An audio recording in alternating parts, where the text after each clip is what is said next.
Hello, beautiful soul family. Rebecca here, your vibe mentor, bringing you another video on how to raise your vibration so you can live your best life. Obviously, coming to you today from a different location. This just so happens to be my original home in this state.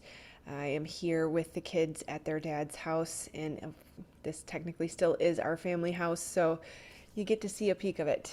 So, welcome, welcome. So let's talk today about feelings versus emotions. I had a request come up for this, and I think it's a really good question that oftentimes the terms are used interchangeably, and we're not always certain what is what. And sometimes it can be tricky because our feelings are not always our friends, that we can be deceived, and even by our emotions, that if there's a trauma housed in the body, that the emotion can even be a bit confused. Hold on just a minute.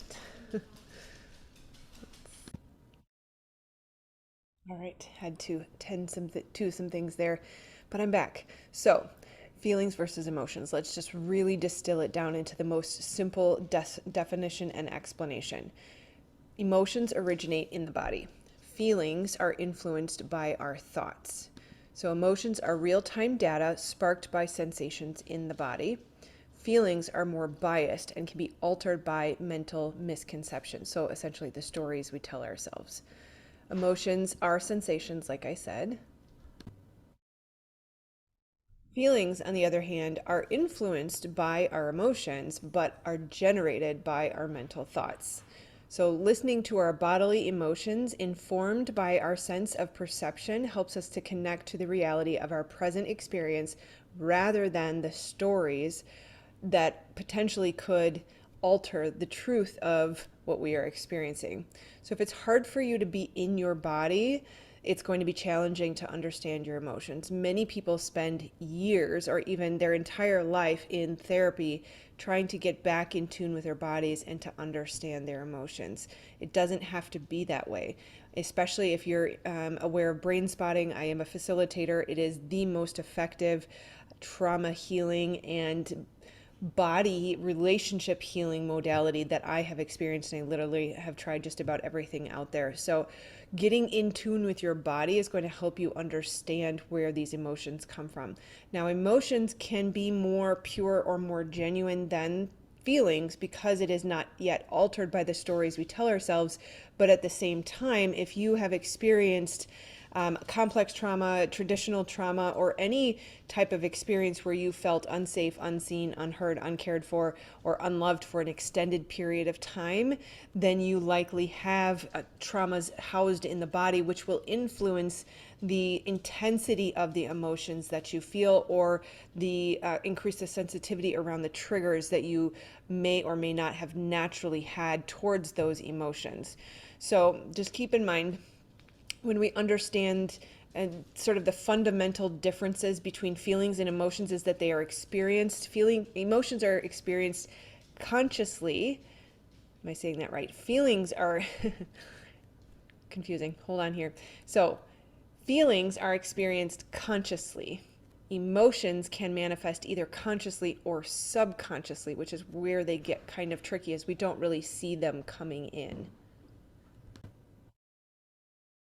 So let's look at an example to help us better understand this. So if you notice that you are feeling the emotion of discomfort while you're at a party, your stomach clenches, your breathing gets constricted, you feel nervous, you have a hard time coming up with thoughts or words, engaging in conversation, that is the emotion, the physical sensation. But then your mind labels what is going on and says, I feel awkward, or I don't know people here, or I just saw my ex-boyfriend. That is your experience of it and the feelings that you have generated from the story you were telling yourself. Rather, another person may experience that party in a very different way. They may have the same bodily sensations. However, they may label that as excitement, or getting to meet new people, or the potential of reuniting with their ex. So it really is, again, all about understanding the mind can convince us of things that are untrue through the stories that we tell ourselves. So How do we develop emotional intelligence? So, when it comes to managing our feelings, it is a cognitive behavioral therapy process, if you will, which is really just observing your thoughts, catching and reframing them, making sure that they are not only truthful, because truth can be subjective, but resourceful? Are they helpful? We have the choice of choosing what story to tell ourselves, whether or not it's deemed true. We can create our reality, or we can create our truth to some extent. But I'm really wanted to focus today on emotional intelligence, because that tends to be sort of the precursor to the feelings. So to get in tune with our emotions, to become emotionally intelligent, is to get in tune with our emotions. In order to do that, we have to go inward and be present with the strongest sensation in your body. So in that moment, you've walked into the party and you're feeling a lot of emotions come up. And it can be tricky, because while we say that feelings are conscious, they can feel unconscious sometimes, because of the habit, because of the strong neural pathways that have spent our entire lives defining a certain sensation, or connecting a certain sensation to a certain meaning. And also the fact that these things can happen in the microseconds of our lives, that it can be very challenging when you're first starting out to pause and to watch and observe, to detach, to step back and become the observer by being outside of your brain and body and watching, oh, I had that sensation, and then I told myself that meaning, and then I had this action or response. So that's why the emotional intelligence tends to be where we need to focus first, is really getting in tune with the body, because many people in the world today are disconnected from their body, and they are unable to get in touch with their emotions, or even so traumatized and so disconnected from not only their bodies, but from being grounded here on earth, that we have a disassociation happening in the brain, where the brain thinks that it's dangerous to be in the body. It thinks that that pain will overwhelm you, it will overcome you, it'll never go away. And we have to remember that that is untrue, that actually what perpetuates those emotions and those feelings is the refusal to look at them, the refusal to be in the body, the refusal to be present with those emotions, that actually causes them to be stuffed down into the body. And so it's sort of ironic that the brain disassociates in order to protect you, to keep you from the pain, when really in reality, that is the very thing that keeps it in the body and keeps it persisting and coming up over and over and over again. So when you press these things back down, they ferment, they grow, they amplify, they gain intensity, and they will explode out of you. Nothing is sustainable in that way. You cannot keep these things in you. They will find a way to come out, and it will be in very unfortunate and far more exaggerated ways than if you had dealt with them initially. So again, how do we develop emotional intelligence? We go inward. We are present in the body. Remember that the body is the greatest resource that you were ever given, and I'm not exaggerating in that. To some extent, there are other great resources, so maybe I am exaggerating a little bit. I like to qualify things, but we have to be careful. No affirmative or definitive statements here. It is a massively amazing, awesome resource that we have not tapped into. We have called it the meat suit, and that is not fair. That when you look at Greg Braden's research on how he triangulated the ancient text to the periodic table and looked and triangulated that with the codes on our DNA, it actually spells out God eternal within the body. So our body is like the mother that nurtures and holds the soul. Our body is highly, highly intelligent, very, very advanced, I guess you would say, and that's not quite the word I'm looking for. It receives information faster. The brain is often the last to know. And so we have not leveraged the resource of the body the way that we should and can, keeping in mind that every organ within your body has its own intelligence. It has its own personality. It has its own desires and needs and messages for you. And to think that we are so mired in the brain, that we are very much up here, especially as spiritual beings who don't feel comfortable being on earth, we have forsaken, forgone, forgotten all of this other all of the other resources that are available to us. And so if you look at just the body as a whole in a percentage, we're using maybe 10%, and we've got a whole lot more available to us. So I digress. There are 5 points here, and I keep going on tangents. So I'm going to start over. We're going to go through them, and then we can add anything in after that. So how to develop emotional intelligence. 5 steps. 1, go inward. Be present in the body.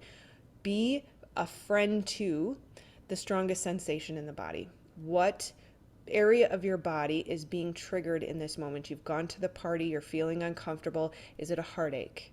Is it a tension in the stomach? And notice that it does correlate to the chakras. If you feel the frog in your throat, are you not speaking your truth? If you're feeling the heartache, are you heartbroken? I often find, especially in my healing sessions, that people oftentimes will feel a lot of pressure and tension in the shoulders when they're carrying the weight of the world, or they feel responsible for how everyone else feels.